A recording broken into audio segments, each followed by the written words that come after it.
Apabila melepasi usia 60 tahun, terdapat beberapa jenis sayur-sayuran yang sama sekali tidak patut dimakan. Tetapi pada masa yang sama, ada juga sayur-sayuran yang wajib dimakan secara tetap setiap hari. Sejak kecil kita telah diajar bahwa makan sayur baik untuk kesehatan, tetapi apabila usia semakin meningkat, hakikatnya menunjukkan bahwa perkara itu tidak selalunya benar. Yang mengherankan, sesetengah jenis sayur-sayuran boleh menyerap kalsium dari tulang, menyebabkan tindak balas keradangan yang menyakitkan, dan memburukkan lagi keadaan sendi. Sesetengah yang lain pula boleh menaikkan paras gula dalam darah sepantas minuman bergula. Masalah yang lebih serius adalah industri makanan sama sekali tidak pernah meletakkan label amaran tentang risiko-risiko ini. Ini karena semakin keliru pengguna, semakin larislah pelbagai produk yang dijual. Walau bagaimanapun, bukan semua sayur-sayuran itu tidak baik. Sebenarnya, ada sayur-sayuran hebat yang membantu melindungi kolagen, padat dengan vitamin, menyokong pembaharuan kulit, menguatkan tulang, dan menjadikan langkah menjadi lebih ringan. Apa yang penting adalah kebijaksanaan untuk mengetahui cara memilih jenis sayuran yang betul.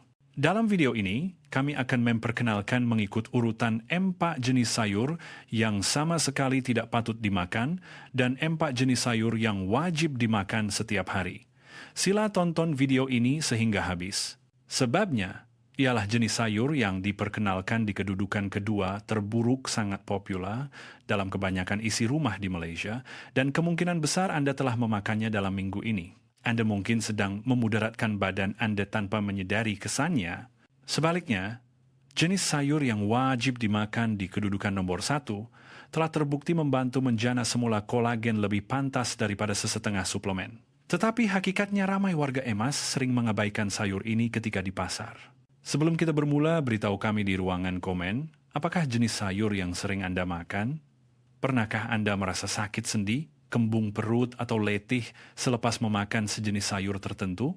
Kami akan membaca setiap komen dengan teliti dan coba memberikan jawaban yang paling bermanfaat yang mungkin. Jadi sekarang, mari kita lihat bersama senarai sayur-sayuran berbahaya yang tidak patut dimakan. 4 jenis sayur-sayuran yang perlu dielakkan selepas usia 60 tahun. Sayur terburuk. Ubi bit. Ubi bit telah lama digelar sebagai sayur ajaib dan mendapat perhatian kerana kesannya yang baik dalam menurunkan tekanan darah.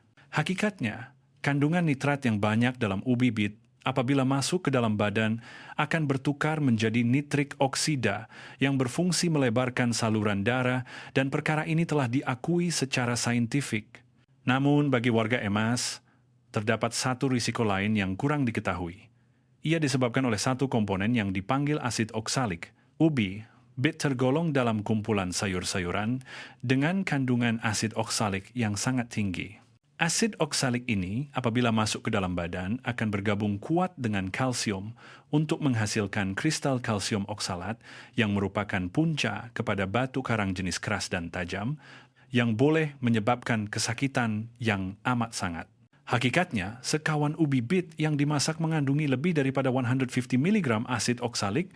Angka ini mungkin kedengaran kecil, tetapi bagi warga emas yang fungsi buah pinggangnya mudah merosot, angka ini pun merupakan faktor risiko yang tidak boleh dipandang ringan. Sebab mengapa ia menjadi lebih berbahaya apabila usia meningkat adalah karena fungsi penyingkiran bahan buangan oleh buah pinggang secara semula jadi merosot mengikut usia.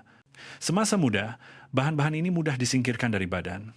Tetapi apabila melepasi usia 60 tahun, ia mula kekal di dalam badan dan secara senyap menghablur di dalam saluran kencing. Perkara yang lebih serius ialah asid oksalik ini bukan sahaja berhenti pada pembentukan batu karang, tetapi juga menghalang penyerapan kalsium di dalam usus. Ini bermakna kalsium yang Anda serap dari makanan atau suplemen sebelum sempat menguatkan tulang telah bergabung dengan asid oksalik dan disingkirkan keluar. Akibatnya, tulang menjadi lemah, risiko patah tulang meningkat, dan keupayaan pemulihan otot juga berkurangan dengan ketara. Terutamanya selepas usia 60 tahun, mengekalkan ketumpatan tulang dan mencegah jatuh atau patah tulang adalah amat penting untuk meneruskan kehidupan yang berdikari. Hakikatnya, Menurut satu kajian yang diterbitkan dalam jurnal Scientific Neuroscience Research pada tahun 2011, mereka yang mempunyai diet tinggi asid oksalik, kepekatan asid, oksalik dalam air kencing telah meningkat berpuluh-puluh peratus, dan ini dipercayai secara langsung meningkatkan risiko pembentukan batu karang. Lebih-lebih lagi, asid oksalik mengurangkan kadar penyerapan kalsium dengan ketara, menyebabkan beban berganda kepada warga emas, bukan sahaja terhadap kesehatan buah pinggang, tetapi juga kesehatan tulang. Jadi, bagaimana untuk memanfaatkan kesan penurunan tekanan darah oleh nitrat? Daripada ubi bit, memilih sayur arugula roket salad atau saderi adalah kaedah yang lebih selamat. Kedua-dua jenis sayur ini secara semula jadi mengandungi banyak nitrat, tetapi kandungan asid oksaliknya agak rendah, menjadikannya bahan yang jauh lebih sesuai untuk warga emas. Kesimpulannya, ubi bit kelihatan seperti makanan super, tetapi selepas usia 60 tahun, ia boleh menjadi pemusnah senyap, sekara senyap merosakkan kesehatan. Kerana ia menghalang kesan kalsium, membebankan buah pinggang dan melemahkan tulang, daripada makannya sebagai tabiat harian, hadkan pada tahap menikmatinya sekali-sekala. Dan sebaliknya, keraplah menambah ke dalam diet Anda sayur-sayuran seperti roket salad atau saderi, yang kaya dengan nitrat tetapi rendah asid oksalik. Sayur terburuk ke 3A, lada benggala. Kelihatan sehat, tetapi sebenarnya ini mungkin jenis sayur yang menyebabkan keradangan senyap. Dengan warna yang kantik dan tekstur yang rangap, lada benggala sering muncul dalam salad, tumisan, dan sandwich. Tetapi tahukah Anda, bagi mereka yang telah melepasi usia 60 tahun, sayur yang biasa ini mungkin menjadi punca tersembunyi yang menghakis tenaga fisikal. Lada benggala adalah salah satu jenis sayur yang ramai salah faham. Tetapi selepas mengetahui kebenaran di sebaliknya, pandangan Anda tentang lada benggala di atas meja makan mungkin akan berubah sama sekali.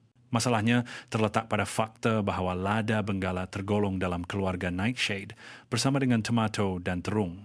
Tumbuhan dari keluarga ini mengandungi banyak komponen yang dipanggil lektin. Lektin adalah sejenis protein yang dihasilkan oleh tumbuhan untuk melindungi diri daripada serangga. Tetapi apabila lektin ini masuk ke dalam badan kita, ia boleh menyebabkan masalah. Terutamanya pada badan yang fungsi penghadamannya semakin lemah mengikut usia, lektin ini boleh melekat pada mukosa usus, menghalang penyerapan nutrien dan menyebabkan keradangan. Maksudnya, di luar kelihatan normal tetapi di dalam, kerusakan senyap sedang bermula. Jika diambil dalam jangka masa yang panjang, lektin boleh menyebabkan keradangan kronik pada tahap ringan, melemahkan penghalang pelindung usus dan berpotensi membawa kepada keadaan yang dipanggil sindrom usus bocor Leydig syndrome. Apabila itu berlaku, ia boleh disertai dengan penurunan imuniti, sakit sendi, penuaan saluran darah, dan juga gangguan fungsi saraf. Perkara yang lebih menakutkan ialah keradangan ini tidak kelihatan jelas di luar, dan apabila disedari, mungkin kekuatan otot, keupayaan keseimbangan, dan juga keupayaan berpikir telah terjejas. Anda mungkin berpikir apa kaitan radang usus dengan kaki, tetapi hubungannya lebih mendalam daripada yang Anda sangka. Apabila usus meradang, penyerapan nutrien penting seperti vitamin B1, magnesium, dan omega 3 akan terhalang. Antaranya terdapat bahan yang sangat diperlukan untuk kesehatan saraf dan fungsi otot. Apabila itu berlaku, bahagian pertama yang bermasalah adalah kaki. Simptom seperti kebas di hujung jari kaki, kurang daya rasa, berjalan menjadi perlahan, otot mudah letih, dan rasa berat di kaki akan muncul. Sekara beransur-ansur untuk bangun dari kerusi pun menjadi sukar, dan ada orang yang berjalan di dalam bilik pun menjadi berat. Lada benggala secara khususnya boleh menyebabkan masalah yang lebih besar bagi mereka yang mengalami artritis, reflux, gastroesophagus, atau sindrom usus rengsa. Mungkin terdapat tindak balas hypersensitif terhadap makanan tanpa disedari. Lebih-lebih lagi, satu fakta yang menakjubkan ialah, walaupun lada benggala juga mengandungi antioksidan, kebanyakan lada benggala hijau dituai sebelum masak. Oleh itu, ketumpatan nutriennya lebih rendah berbanding lada benggala merah atau kuning. Dengan kata lain, ia mengandungi banyak lektin yang tidak baik untuk badan, manakala faedah sebenarnya tidak besar. Anda mungkin berpikir bahwa memasaknya akan baik-baik saja, tetapi memasak tidak menghilangkan lektin sepenuhnya, terutamanya bagi mereka yang sudah mengalami radang usus atau sakit sendi, walaupun dalam jumlah yang kecil boleh menyebabkan keradangan berlarutan. Jika selepas makan lada benggala Anda merasa sedikit kembung, keesokan paginya sendi menjadi kaku atau kepala terasa berat dan mudah letih, itu mungkin bukan tanda penuaan semata-mata, tetapi isyarat keradangan daripada makanan. Oleh itu, saya cadangkan, daripada lada benggala hijau, pilihlah lada benggala merah yang telah masak sepenuhnya. Lada benggala merah lebih manis, kaya dengan antioksidan dan kurang lektin. Pilihan alternatif lain ialah zucchini. Ia kurang membebankan penghadaman, mempunyai kesan anti radang yang hebat, tidak memberi tekanan kepada usus sambil tetap melindungi kesehatan sendi, saraf dan kaki dengan lembut. Sayur terburuk ke tomato. Kelihatan segar dan berair di luar, tomato dengan warna merah terang adalah bahan yang tidak boleh ketinggalan dalam salad, es-os, dan sandwich. Namun, bagi sesetengah warga emas, tahukah Anda bahwa tomato boleh menjadi punca tersembunyi yang menyebabkan artritis atau masalah sistem saraf? Kunci utama amaran ini terletak pada fakta bahwa tomato tergolong dalam keluarga nightshade. Bersama dengan lada benggala, ubi kentang, terung, tomato juga tergolong dalam keluarga ini. Sayur-sayuran ini semuanya mengandungi bahan yang dipanggil alkaloid dan wakil tipikal antaranya ialah solanin. Solanin adalah sebatian pertahanan yang dihasilkan oleh tumbuhan untuk melindungi diri daripada perosak. Tetapi bagi warga emas yang menghidap penyakit seperti artritis, penyakit autoimun, atau penyakit saraf, ia boleh memburukkan lagi keradangan dan membahayakan kesehatan. Pertama, mengenai kesannya terhadap sakit sendi, solanin boleh merangsang membran sinovial dan menyebarkan keradangan ke seluruh badan. Ini boleh menyebabkan simptom seperti kekakuan sendi atau bengkak sendi pada waktu pagi menjadi lebih teruk. Satu lagi isu penting ialah gangguan dalam penghantaran saraf. Satu kajian yang diterbitkan dalam Neuroscience and Psychiatry Journal menunjukkan bahwa alkaloid seperti solanin menghalang sistem penghantaran asetilkolina, mengurangkan fungsi penghantaran saraf yang mengawal pengecutan otot. Apabila usia semakin meningkat, ketidakseimbangan dalam sistem saraf ini boleh membawa kepada kebas tangan dan kaki, kelemahan otot, dan pergerakan yang perlahan meningkatkan risiko terjatuh. Terutamanya, mereka yang sudah mempunyai penyakit artritis atau penyakit autoimun berkemungkinan bertindak balas lebih sensitif terhadap solanin, menyebabkan keradangan menjadi lebih teruk, dan sering mengalami kesakitan pada waktu pagi atau keletihan yang berpanjangan selepas beraktiviti. Sudah tentu, tidak semua orang akan menghadapi masalah. Tetapi bagi mereka yang mempunyai konstitusi badan yang sensitif, sebiji tomato, terung atau ubi kentang, boleh menjadi titik pemisah antara hari tanpa kesakitan dan hari yang penuh kesakitan. Dari segi saintifik, tomato mengandungi banyak antioksidan yang pelbagai, termasuk likopena. Namun, bagi sesetengah konstitusi badan, kemudaratan solanin yang terkandung dalam sayuran keluarga nightshade mungkin lebih besar daripada faedah antioksidan ini. Hasil kajian juga secara konsisten melaporkan bahwa solanin boleh menghalang penghantaran saraf dan menyebabkan keradangan. Jadi, apakah pilihan alternatif yang lebih selamat? Jika selepas makan tomato atau sayuran keluarga nightshade yang lain, Anda secara konsisten merasa badan bengkak, sendi kaku, atau kecenderungan keletihan meningkat, menggantikannya dengan sayur-sayuran bukan keluarga nightshade seperti brokoli, lobak merah, labu, atau sayur-sayuran berdaun hijau akan sangat membantu. Jika sukar untuk meninggalkan tomato sepenuhnya, Anda boleh mengurangkan pengambilannya dan makan bersama makanan yang mempunyai kesan anti radang yang kuat seperti minyak zaitun atau ikan laut berlemak. Akhir sekali, yang penting ialah tomato tidak berbahaya kepada semua orang. Tetapi bagi warga emas yang mempunyai masalah artritis, penyakit saraf, atau penyakit autoimun, ia boleh menjadi pencetus tersembunyi yang mencetuskan keradangan walaupun dengan rangsangan kecil. Oleh itu, kebijaksanaan diperlukan untuk memantau tindak balas badan dengan teliti dan jika perlu, beralih kepada sayur-sayuran yang lebih lembut dan membantu melindungi kolagen. Sayur terburuk, ubi kentang. Ubi kentang adalah makanan yang biasa dan membawa kita kenangan manis, Kentang putar tidak boleh ketinggalan dalam majelis perayaan. Kentang goreng sering dimakan semasa berkelah. Kentang bakar dimakan bersama stik. Ia telah mengambil tempat semula jadi dalam kehidupan kita. Tetapi tahukah Anda, selepas usia 60 tahun, ubi kentang yang mesra ini boleh secara perlahan-lahan memusnahkan badan kita. Fakta bahwa kekuatan fizikal, ketangkasan, dan keupayaan untuk hidup berdikari boleh dihakis sedikit demi sedikit oleh ubi kentang mungkin merupakan cerita yang asing bagi ramai orang. Jika Anda kerap makan ubi kentang, mungkin perubahan dalam badan Anda telah mula muncul. Tetapi tidak ramai yang menyadari bahwa puncanya terletak di atas meja makan mereka sendiri. Masalah ubi kentang terletak pada beban glisemik yang tinggi. Terutamanya, ubi kentang putih adalah salah satu sayur-sayuran dengan beban glisemik tertinggi di dunia. Beban glisemik adalah penunjuk yang menunjukkan betapa cepatnya sesuatu makanan meningkatkan gula dalam darah kita. Sebiji ubi kentang bakar saiz sederhana dikatakan meningkatkan gula dalam darah hampir sepantas setin air berkarbonat. Apabila usia semakin meningkat, kepekaan insulin secara semula jadi menurun, menyebabkan badan tidak dapat mengawal gula dalam darah dengan mudah seperti semasa muda. Maksudnya, hidangan yang kebanyakannya terdiri daripada ubi kentang akan menjadi seperti menuang minyak ke dalam api.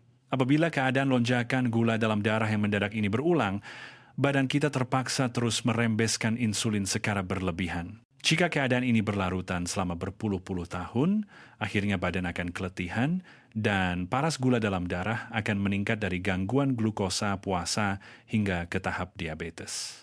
Akibatnya, bukan sahaja risiko diabetes tetapi juga risiko penyakit kardiovaskular dan kerusakan saraf turut meningkat.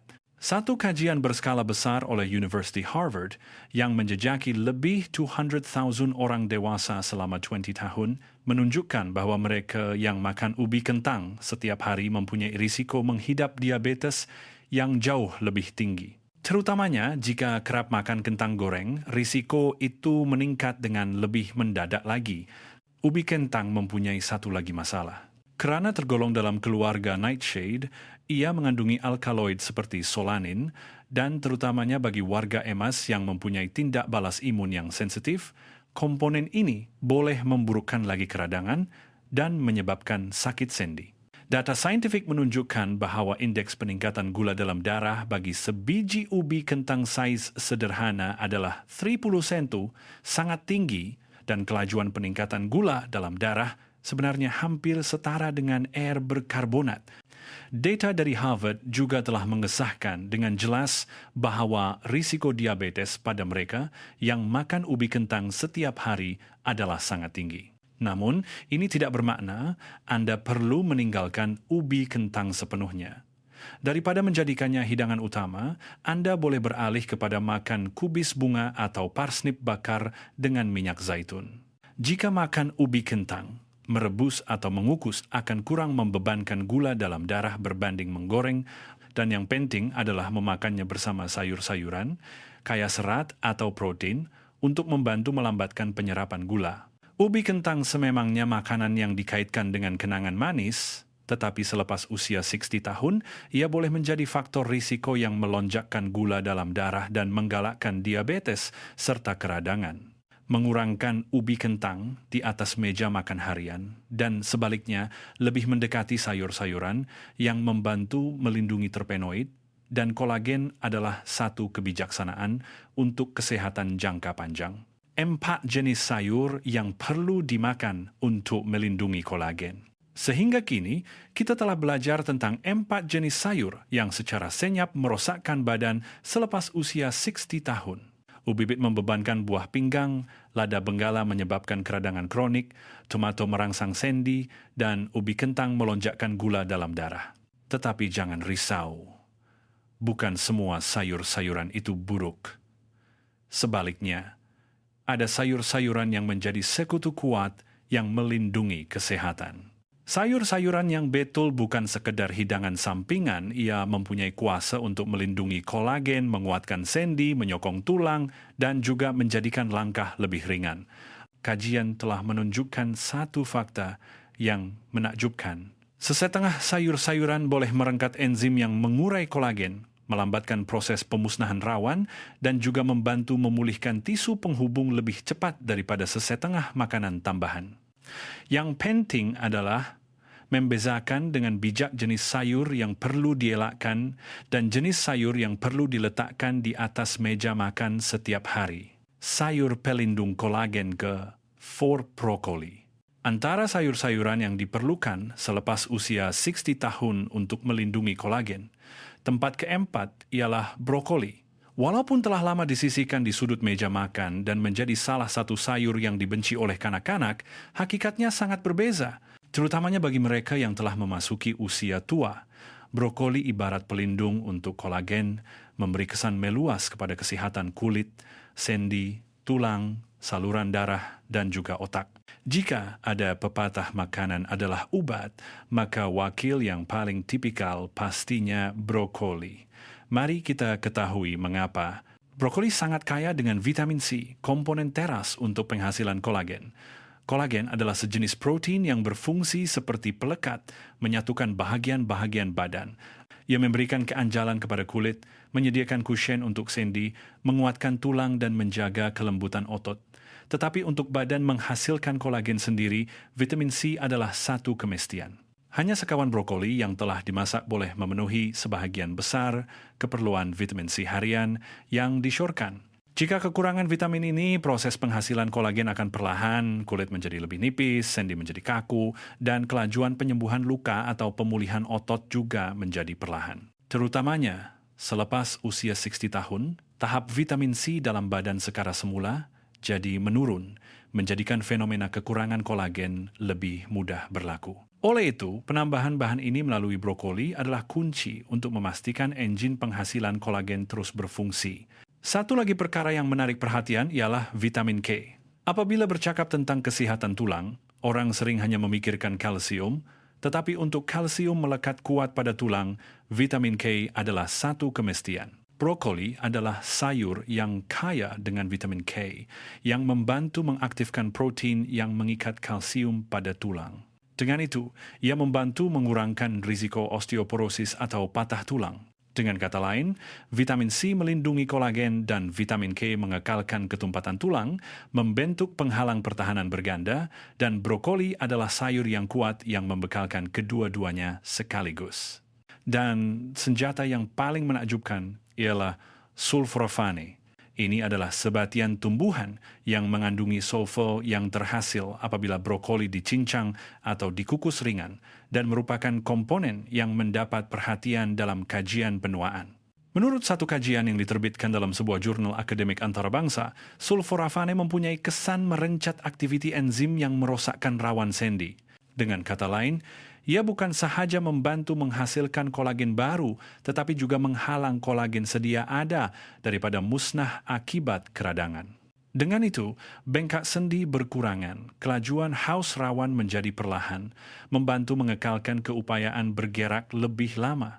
Bagi warga emas yang bergelut dengan artritis, sakit sendi, dan penurunan fleksibiliti, brokoli adalah senjata pertahanan yang sebenar. Selain itu, brokoli juga mempunyai kesan positif dalam banyak aspek seperti kesehatan, saluran darah, fungsi otak, dan pengukuhan imuniti. Bagi saluran darah, kandungan vitamin C dan antioksidan yang banyak membantu melindungi kolagen dan dinding arteri, mengekalkan fleksibiliti saluran darah dan mengurangkan risiko tekanan darah tinggi. Mengenai kesehatan otak, sulforafane boleh membantu mengurangkan tekanan oksidatif yang berkaitan dengan kemerosotan ingatan. Dari segi imuniti, karena kolagen adalah elemen teras yang membentuk penghalang pertahanan pertama seperti mukosa usus dan kulit, brokoli yang kaya dengan vitamin C membantu mengekalkan kekuatan penghalang ini, meningkatkan daya tahan terhadap jangkitan. Untuk mengambil brokoli dengan cara yang paling berkesan, ia hanya perlu dikukus ringan selama kira-kira 3,005 menit. Dengan cara ini, kedua-dua vitamin C dan sulforafane dapat dipelihara. Perlu diingat bahwa jika direbus terlalu lama, nutrien akan mudah musnah. Akhir sekali, menambah sedikit jus lemon atau kuka akan meningkatkan keberkesanan antioksidan dan memakannya bersama lemak sihat seperti minyak zaitun atau mentega akan membantu penyerapan nutrien larut lemak seperti vitamin K atau karotenoid dengan baik. Anda boleh menikmatinya dalam pelbagai cara masakan. dibakar bersama bawang putih, atau disincang dan dimasukkan ke dalam sup, tumisan, kebolehgunaannya tidak terhingga. Yang penting bukan untuk melakukannya dengan sempurna, tetapi untuk membentuk tabiat kerap meletakkannya di atas meja makan. Kesehatan bermula dari ketekunan. Sayur baik ke? 3 kale. Tempat ketiga dalam senarai sayur-sayuran yang baik ialah kale. Selepas usia 60 tahun, badan kita berubah lebih cepat daripada yang disangka. Kulit menjadi lebih nipis, sendi berbunyi, dan tulang secara senyap menjadi lemah.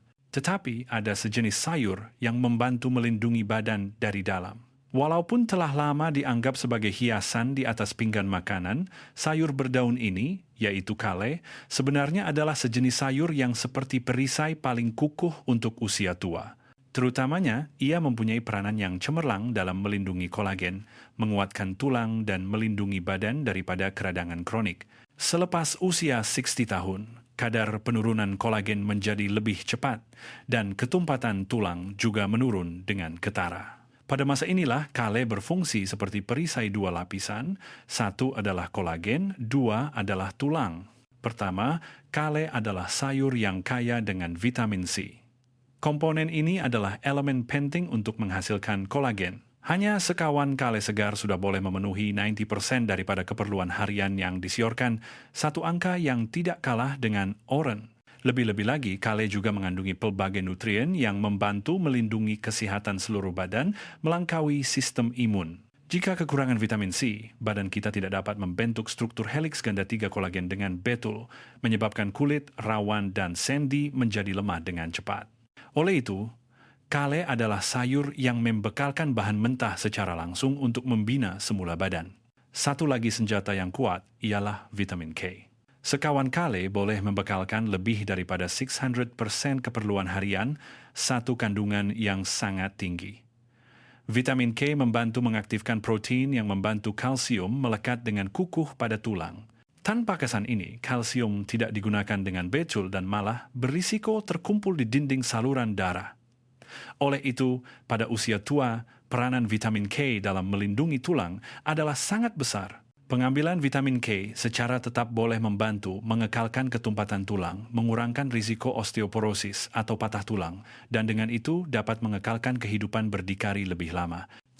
Vitamin K ibarat paku yang memaku kalsium dengan kukuh, dan kale adalah bahan terbaik yang membekalkannya dengan banyak. Namun, nilai kale tidak berhenti di situ.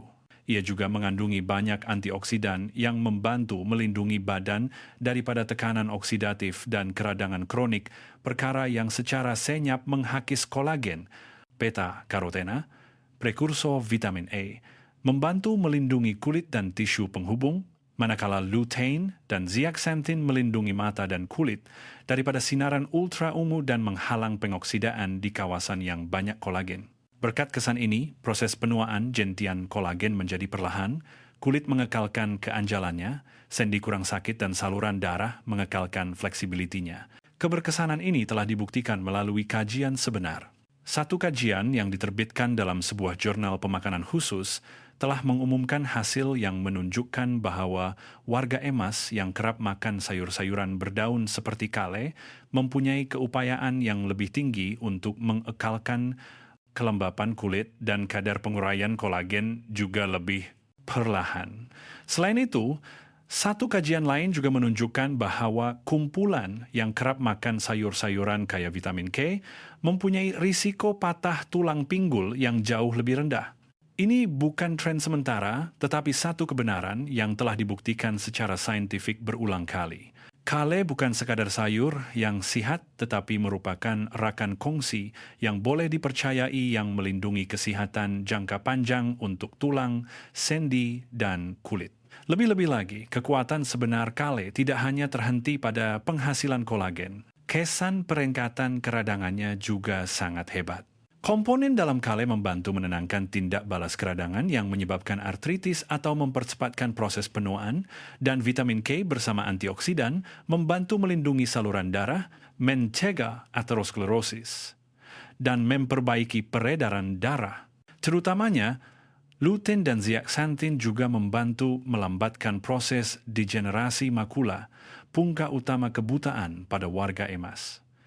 Bagi mereka yang bimbang tentang kesehatan mata, tiada sayur yang lebih baik daripadanya.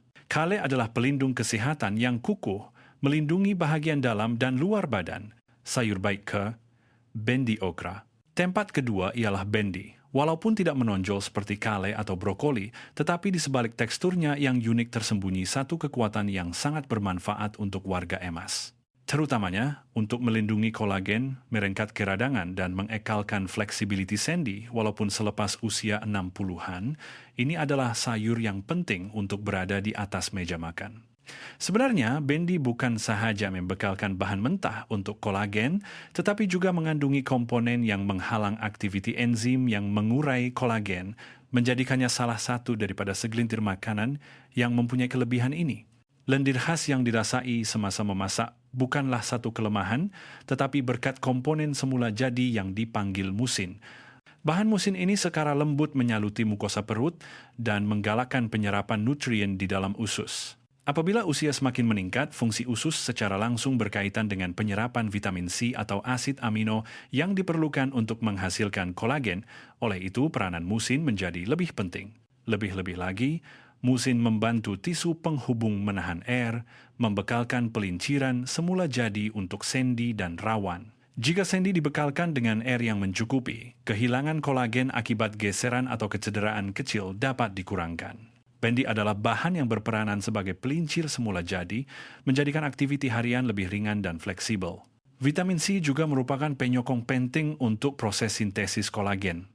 Bendi dikenali sebagai sumber vitamin C yang stabil, tidak kalah dengan kale atau brokoli. Sekawan bendi yang dimasak mengandungi kira-kira separuh daripada keperluan vitamin C harian. Vitamin C sangat diperlukan untuk membentuk struktur jaringan gentian kolagen, memberikan keanjalan dan kekuatan kepada kulit, tendon, dan rawan. Jika kekurangan nutrien ini, badan hanya akan mensintesis kolagen yang lemah dan tidak stabil, yang membawa kepada masalah mudah terurai. Bagi warga emas, keadaan ini boleh membawa kepada pemulihan tisu yang lambat, sendi yang lemah, dan juga pengurangan keanjalan kulit. Bendi membantu proses ini dengan berkesan, meningkatkan kelajuan pemulihan, dan membantu mengekalkan sendi yang sihat dan kulit yang anjal. Selain itu, bendi juga mengandungi banyak komponen antioksidan yang kuat. Quercetin membantu merengkat radikal bebas dan keradangan, mengurangkan punca utama penguraian kolagen, dan katekin yang terdapat dalam teh hijau juga dikenali dengan kesannya melindungi tisu penghubung. Lebih-lebih lagi, polifenol membantu mengurangkan keradangan kronik seluruh badan dan melindungi kesehatan saluran darah.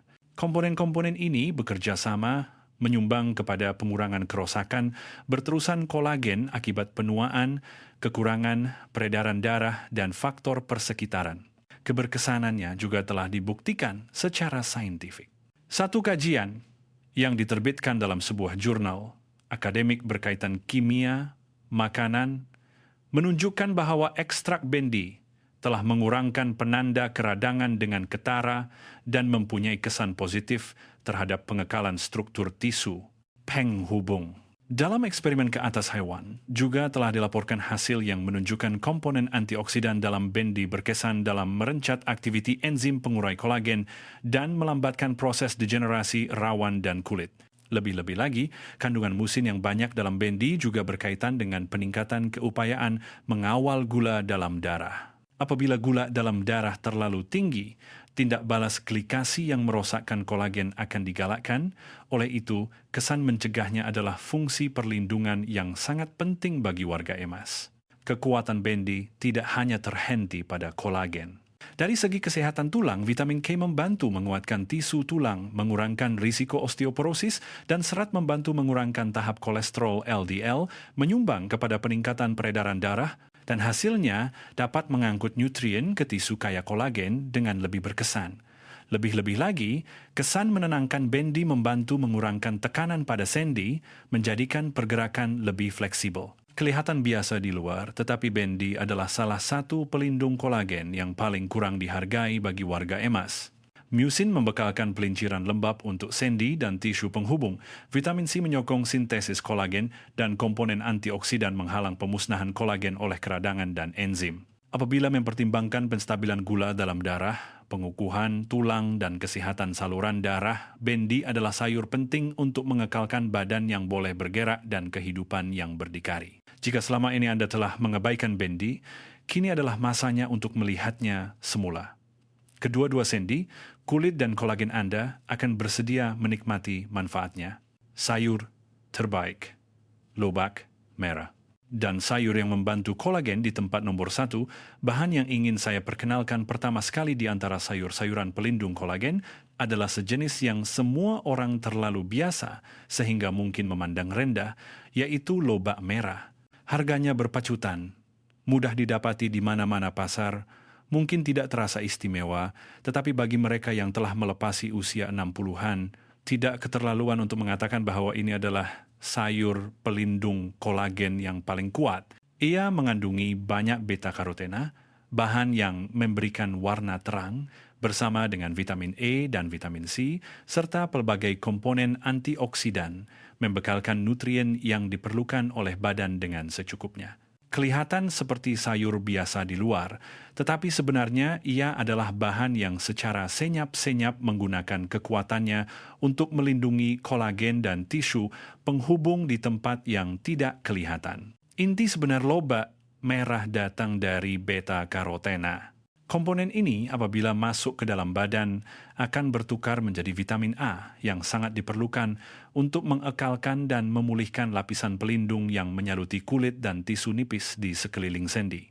Jika tisu ini lemah, kulit akan menjadi lebih nipis. Keupayaan penyerapan hentakan sendi akan berkurangan dan tidak dapat menahan haus dan lusuh harian yang berulang.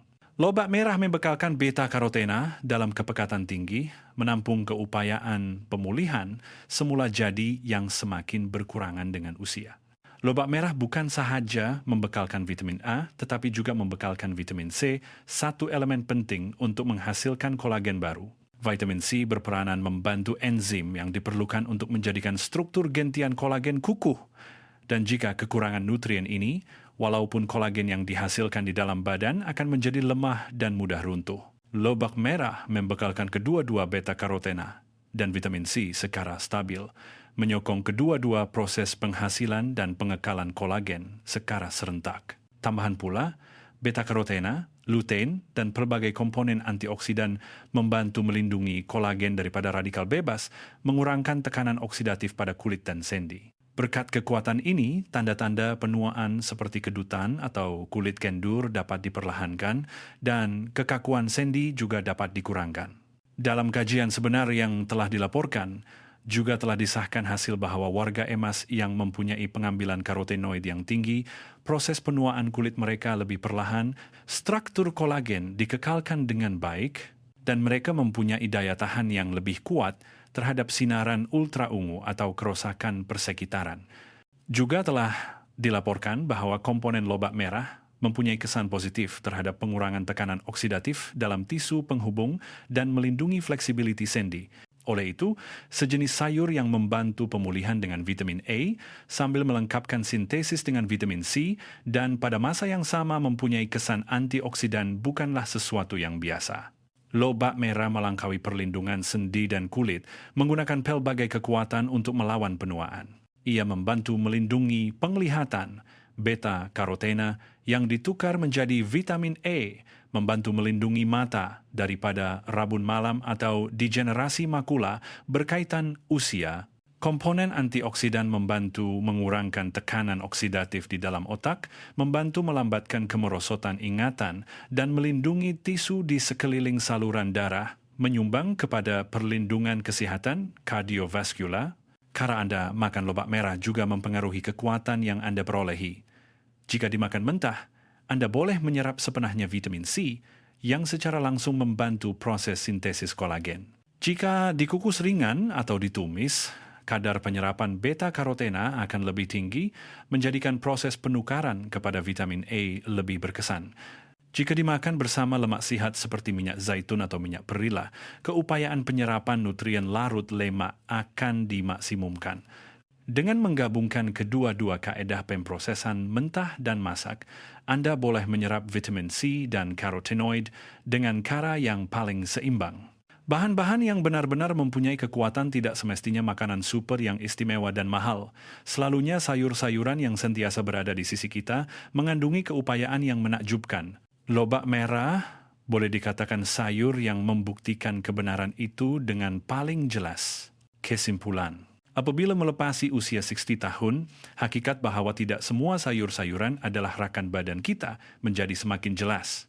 Kelihatan baik untuk kesehatan, tetapi sebenarnya ada sayur-sayuran yang mengambil kalsium dari tulang, membebankan buah pinggang, meningkatkan keradangan di dalam badan, dan juga meningkatkan gula dalam darah sepantas minuman bergula. Contohnya, ubi bit, walaupun mempunyai image yang baik untuk jantung, tetapi dengan kandungan kalium yang terlalu tinggi boleh berbahaya bagi mereka yang mempunyai fungsi buah pinggang yang lemah. Lada Benggala, yang sering diabaikan mempunyai elemen yang boleh menyebabkan keradangan kronik. Tomato, walaupun kelihatan segar dan terang, juga boleh menyebabkan artritis atau menjejaskan sistem saraf karena komponen alkaloid keluarga nightshade. Ubi kentang, makanan yang biasa dan selesa, melonjakkan gula dalam darah, menggalakkan diabetes dan keradangan. Namun masih ada harapan. Bukan semua sayur-sayuran adalah musuh. Sebaliknya, ada sayur-sayuran yang kukuh membantu melindungi dan memulihkan kolagen di dalam badan. Itulah rakan sebenar yang membantu kita berjalan sendiri, bergerak bebas, dan meneruskan kehidupan seharian tanpa bantuan orang lain. Brokoli kaya dengan vitamin C, K, dan komponen antioksidan sulforafane membantu menggalakkan penghasilan kolagen dan mencegah kemusnahannya. Kale adalah sayur hijau gelap dengan ketumpatan nutrien yang tinggi, membantu menegangkan kulit, menguatkan tulang, dan mengekalkan fleksibilitas sendi. Bendi, yang sering diabaikan, mempunyai lendir yang membantu melincirkan sendi dan komponen antioksidan yang kuat yang menghalang penguraian kolagen. Lobak merah, walaupun kelihatan kasar, tetapi di dalamnya sangat kuat. Beta-karotena dan vitamin A membantu memulihkan dan menstabilkan kolagen. Kesimpulannya sangat mudah. Bergantung pada jenis sayur yang Anda pilih, setiap suapan boleh melemahkan badan atau sebaliknya, boleh mengukuhkan asas kekuatan fisikal Anda dengan kukuh.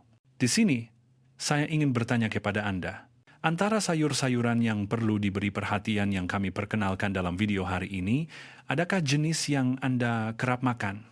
Dan antara sayur-sayuran yang membantu melindungi kolagen, jenis manakah yang Anda ingin tambah ke dalam menu Anda minggu hadapan? Sila tinggalkan pendapat Anda di ruangan komen. Saya akan membaca semua komen dan coba menjawab setiap satu dengan sebaik mungkin.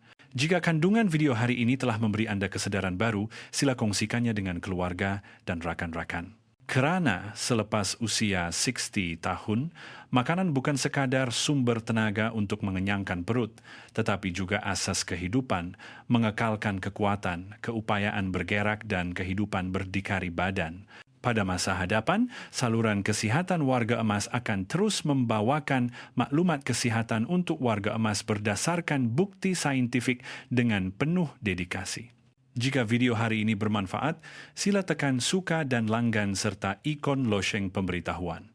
Saya amat berharap dengan mengumpul setiap pilihan bijak satu persatu, kita dapat bersama-sama mencipta zaman keemasan yang sehat dan ceria bersama sistem kolagen yang kukuh.